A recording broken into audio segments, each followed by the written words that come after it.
রাধে রাধে বন্ধুরা, তোমরা সবাই কেমন আছো? আশা করি ভালো আছো। আজ আমি রান্না করেছি পনির। আমি দুপুরের খাবারের জন্যই এই রান্নাটি করেছি। এই রান্নাটি আপনারা লুচি, পরোটা, নানপুরি সব কিছুর সাথেই খেতে পারেন। অসাধারণ এই টেস্টি পনিরটি। আজকে রান্নাটি ভালো লাগলে বন্ধুরা লাইক করবেন, শেয়ার করবেন, সাবস্ক্রাইব করতে ভুলবেন না চ্যানেলটিকে। আজকে ভিডিওটি সম্পূর্ণ দেখুন, স্টেপ বাই স্টেপ দেখুন, স্কিপ না করে প্লিজ বন্ধুরা। আশা করি ভালো লাগবে। প্রথমে এখানে আমি মশলা রেডি করে নিয়েছি। এখানে নিয়ে 100 গ্রাম কাজু নিয়েছি, আর নিয়েছি গরম মশলা 2 চামচ, বাড়ির তৈরি গরম মশলা, আর গোলমরিচ গুঁড়ো নিয়েছি 1 চামচ। মশলাটা আমি রেডি করে রেখেছি। আর এখানে আমি প্রথমে আদাটা পেস্ট করে নিয়েছি।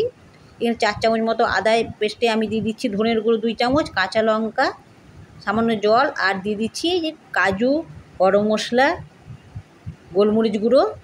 এবারে বেশ ভালোভাবে আমি পেস্ট করে নেব। প্রথমে মশলাটা আমি রেডি করে নিচ্ছি রান্নার জন্য। আর মশলাটা আমার পেস্ট করা হয়ে গেছে। এবার আমি একটি বাটিতে ঢেলে নিচ্ছি।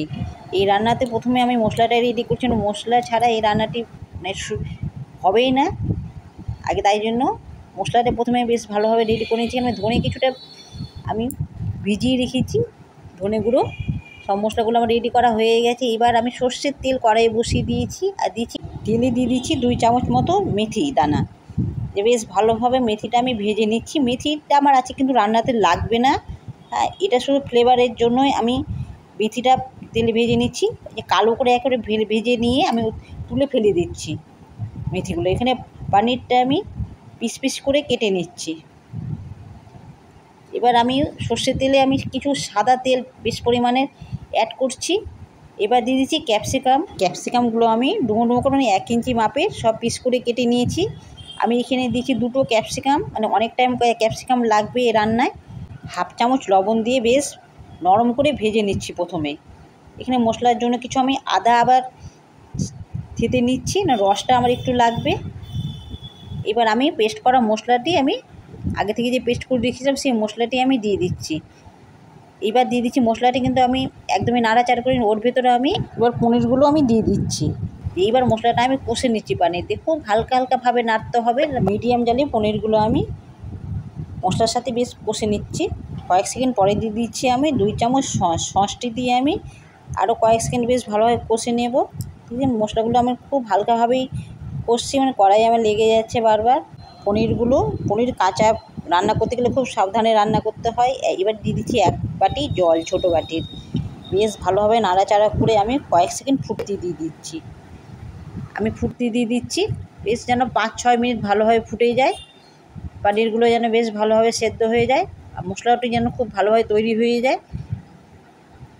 এদিকে আমি পাশে আমি আরেকটি রান্না করছি। যতক্ষণ মানে আমার পনিরের ঝোলটি ফুটছে, রান্না ফুটছে, ততক্ষণ এদিকে মিষ্টির জন্য আমি একটু ক্ষীর জাল দিয়ে দিচ্ছি। ততক্ষণে দেখতেই পাচ্ছেন ক্ষীরের সাথে অনেক কিছু আরও মিক্সড করেছি আমি। এই রেসিপিটা আমি অন্যদিন আমি দেখাবো। আমি এরপরে দিয়েছি, ঝোলটা ফুটে গেছে অনেকটাই। এখন দিয়ে দিচ্ছি বাটার, 2 চামচ মতো বাটার দিয়ে বেশ ভালোভাবে কয়েক সেকেন্ড বেশ নাড়াচাড়া করে মিক্সড করে নিচ্ছি ঝোলের সাথে।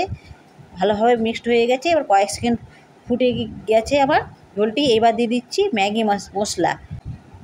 মশলাটা দিয়ে সেন্টটা খুব সুন্দর আসে, এবং টেস্টটাও খুব অসাধারণ হয়। 2 চামচ আমি ম্যাগি মশলা দিলাম, যে বেশ ভালোভাবে মিক্সড করে নিয়ে আমি কয়েক সেকেন্ড বেশ ভালোভাবে ফুটিয়ে নেব। এটা বেশ কয়েক সেকেন্ড বেশ ভালোভাবে ফোটাতে হবে, নাহলে এর ফ্লেভারটা একদমই বেরোবে না। মশলা দিয়ে দিচ্ছি শিলপাটায় দিয়ে থেতেছিলাম আমি আদা রসটিও 1 চামচ মতো দিয়ে দিলাম। তারপরে বেশ কয়েক সেকেন্ড ফুটিয়ে নিয়ে এবার আমি নামিয়ে নিচ্ছি। রান্নাটি দেখতে যতটা সুন্দর, খেতে ততটাই টেস্টি। প্লিজ বন্ধুরা এইভাবে রান্না করে খেয়ে দেখবেন। ভালো লাগলে বন্ধুরা কমেন্টে জানাতে ভুলবেন না। আজকের মতো টাটা। প্লিজ বন্ধুরা একবার করে খেয়ে দেখবেন।